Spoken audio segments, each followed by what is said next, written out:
નમસ્કાર. દેવી ભાગવતના 5મા સ્કંદના 20મા અધ્યાયમાં અને આ મર્મની વાતના પોડકાસ્ટમાં આજે આપનું સ્વાગત છે.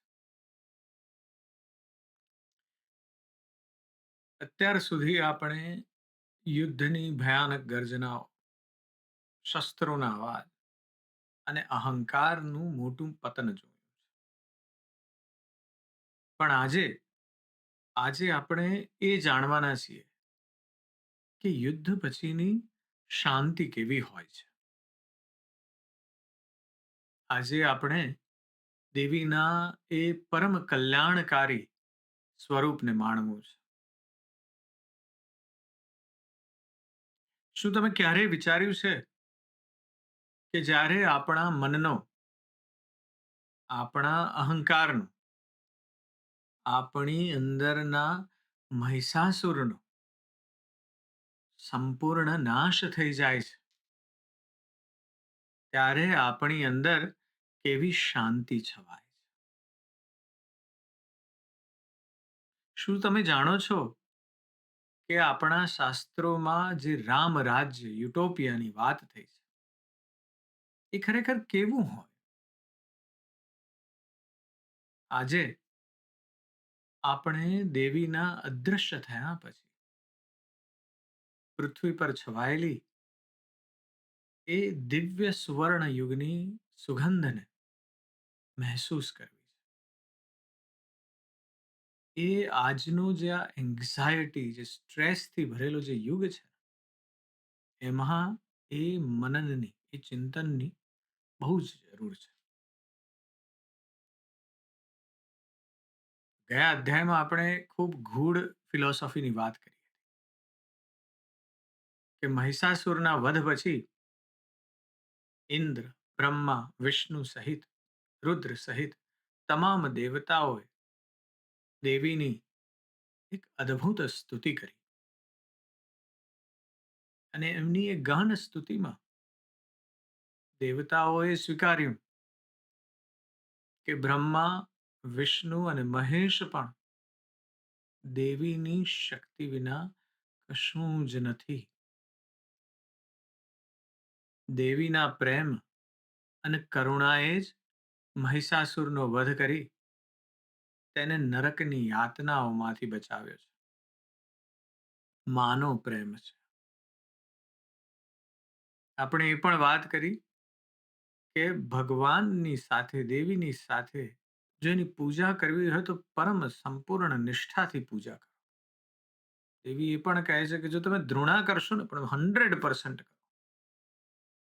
એટલે થશે શું કે જો તમે 100% કરતા હો તો તમારે એને સતત યાદ રાખવી પડશે.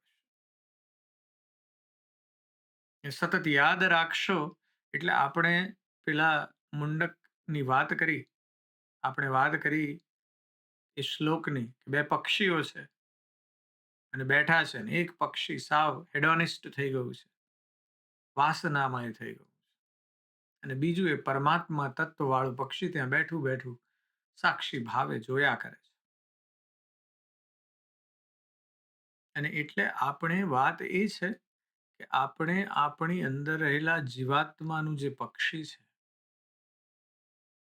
એને પણ એ પરમ તત્વ તરફ વાળવાનું છે.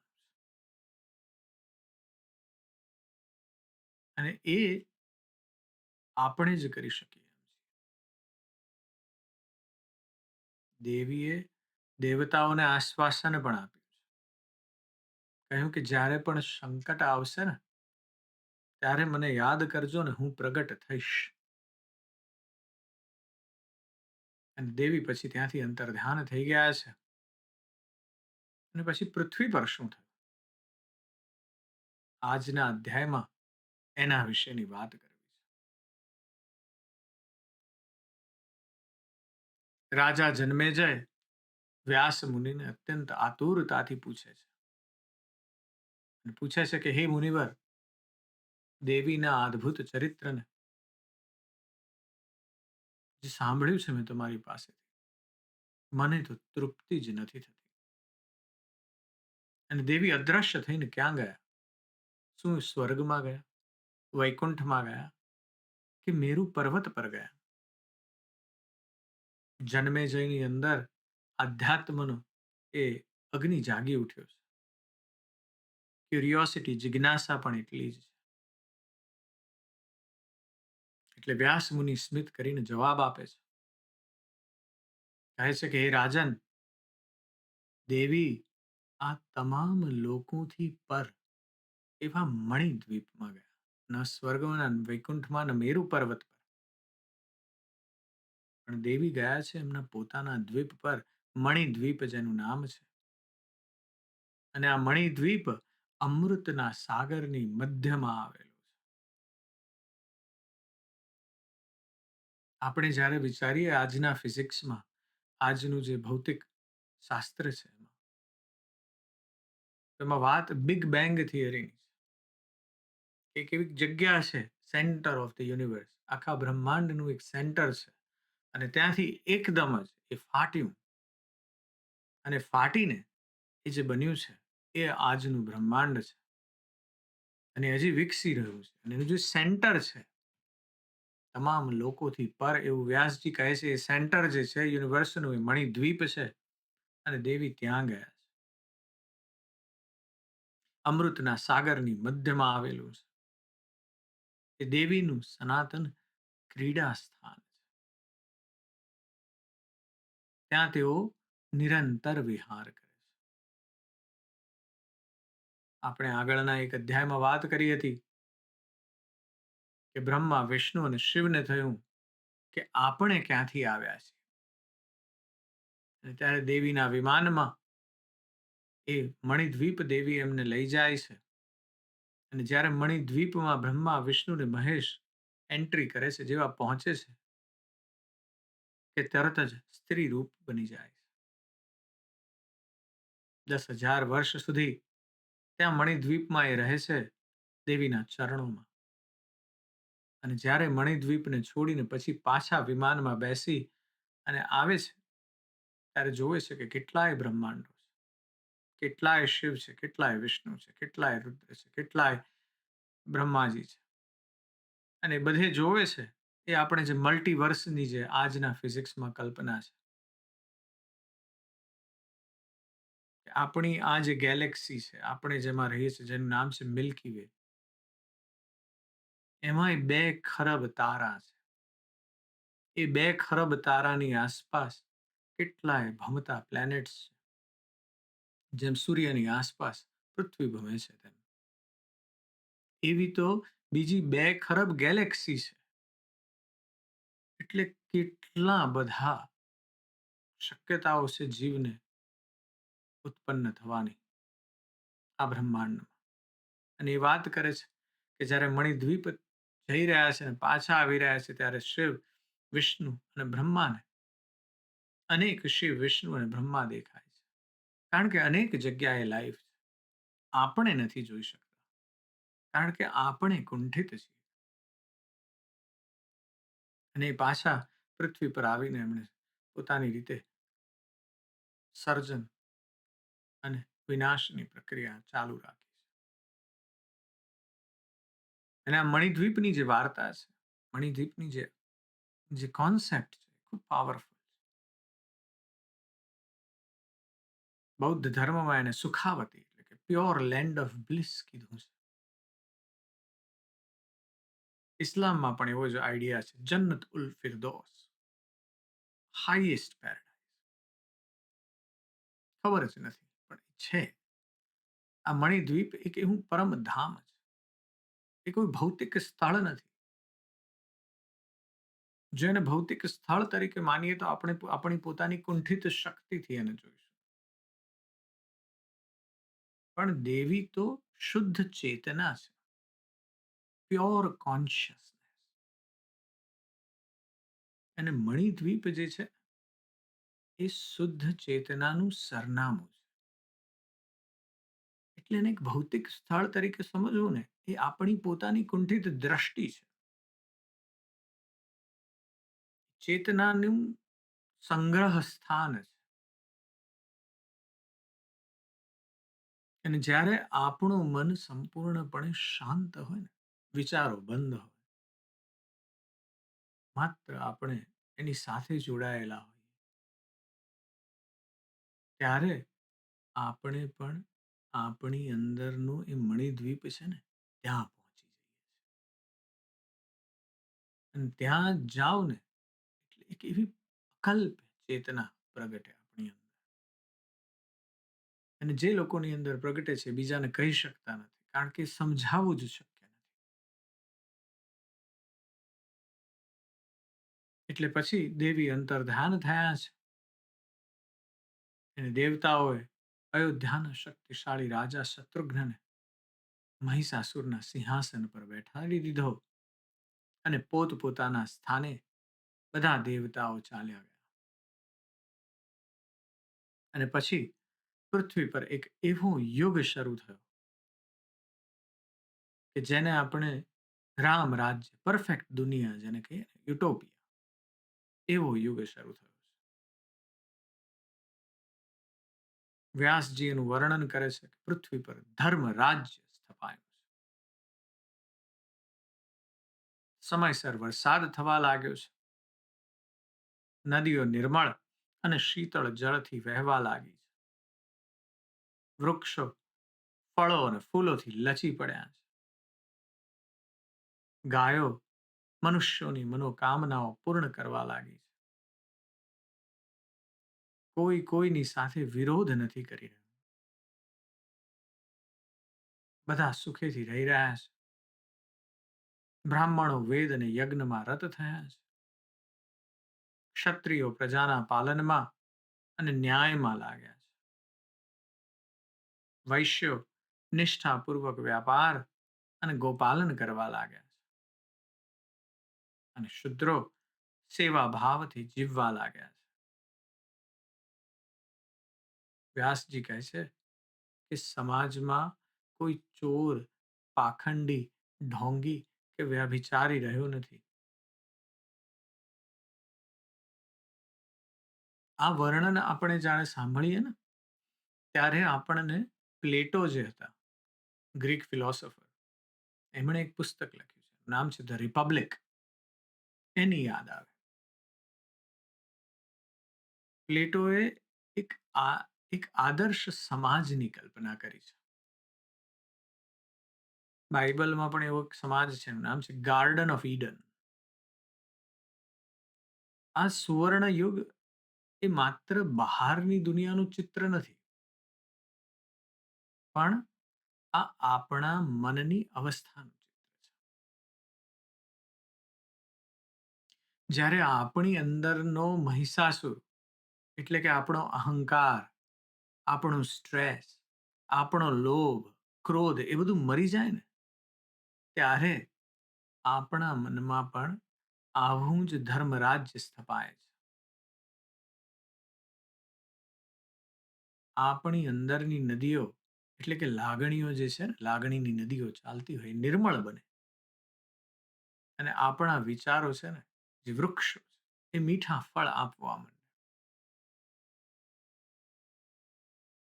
પણ એવું ક્યારે બને કે જ્યારે આપણી અંદર એ એવું રામ રાજ્ય, એ એવું સુંદર મજાનું દેવીની શક્તિ સાથેનું સાયુજ્ય સર્જાઈ જાય. આપણે પણ એ ધર્મ રાજ્ય સ્થાપવું છે આપણી અંદર, પણ આપણો જ મોહ, આપણો લોભ, આપણો ક્રોધ, આપણો અહંકાર એ બધું વચ્ચે આવે છે.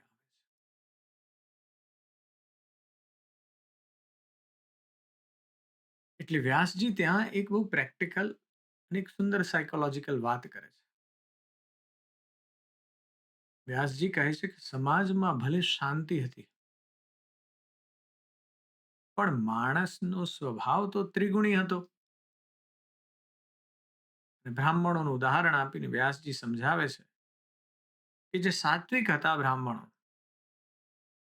તેઓ દયાવાન, જીતેન્દ્રિય અને શુદ્ધ અન્નથી યજ્ઞ કરનારા હતા.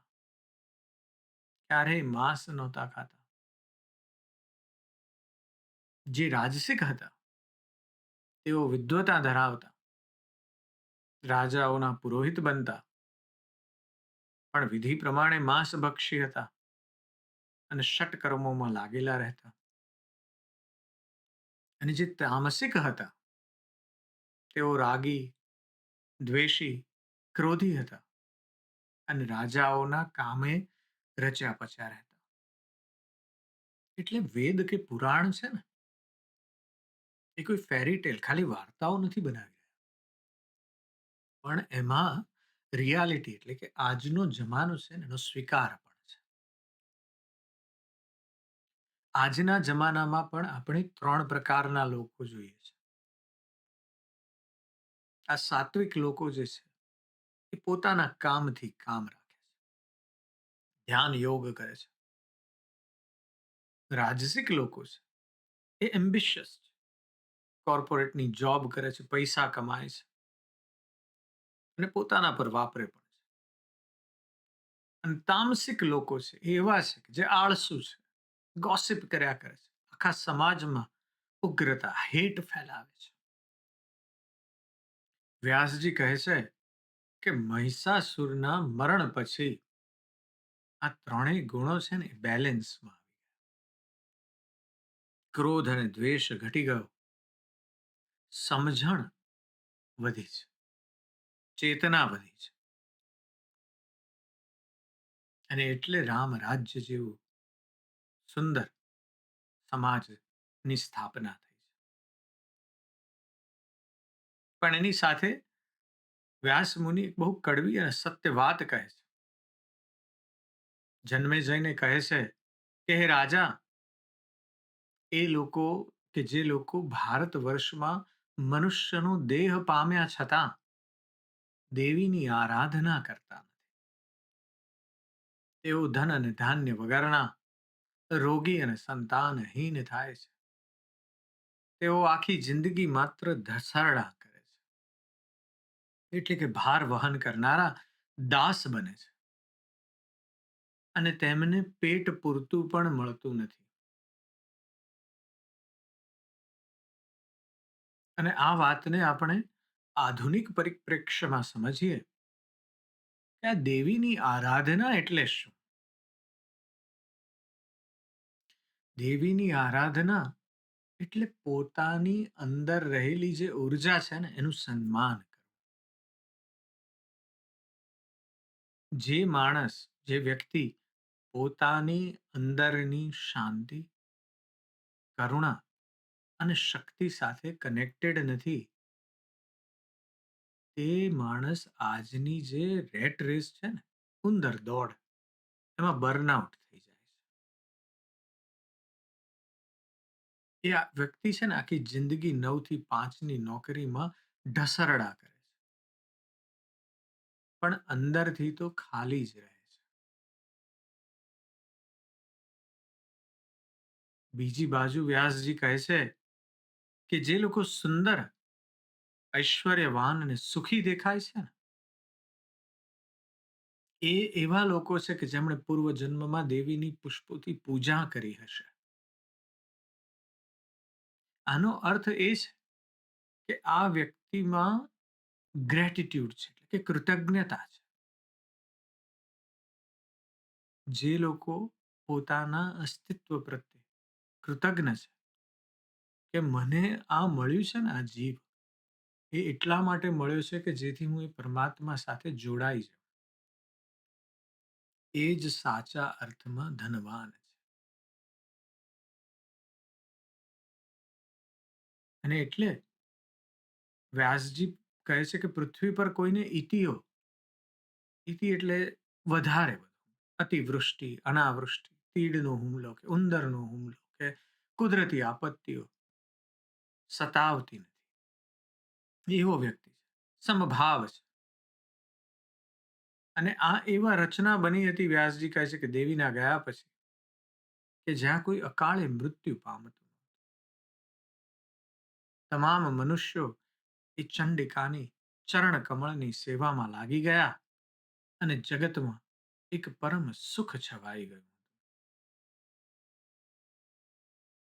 અમેરિકામાં એક સાયકોલોજીસ્ટ થઈ ગયા, એમનું નામ હતું અબ્રાહમ માસ્લો. એમણે પીક એક્સપિરિયન્સ એટલે કે એક્સપિરિયન્સના શિખરની વાત કરી છે. જ્યાં મનુષ્યને પરમ એકતા અને બ્રહ્માંડ સાથેના કનેક્શનનો અનુભવ થાય છે. એને તમે વર્ણવી ન શકો. એ માત્ર અનુભવી શકાય. અને એ અનુભવ એ દેવી જ્યારે મહિષાસુરનો વધ કરીને અંતર ધ્યાન થયા છે, ત્યારે પૃથ્વી પર ના બધા લોકોને થયો છે. એટલે આ જે અધ્યાય હતો એ મહિષાસુરના વધ પ્રકરણની પૂર્ણાહુતિ કરાવે છે. આ અધ્યાય આપણને એક બહુ જ સુંદર સંદેશ આપે છે કે યુદ્ધ હંમેશા ખરાબ નથી હોતું. જ્યારે યુદ્ધ આપણી અંદરની નકારાત્મકતા, આપણા ડર, આપણા અહંકાર એટલે કે આપણા મહિષાસુર સામે લડવામાં આવે છે ને, ત્યારે તે યુદ્ધ પછી જે શાંતિ આવે એ અત્યંત મંગળમય હોય છે. આપણે આખી જિંદગી બહારની દુનિયામાં એક આદર્શ સ્થિતિ શોધીએ છીએ.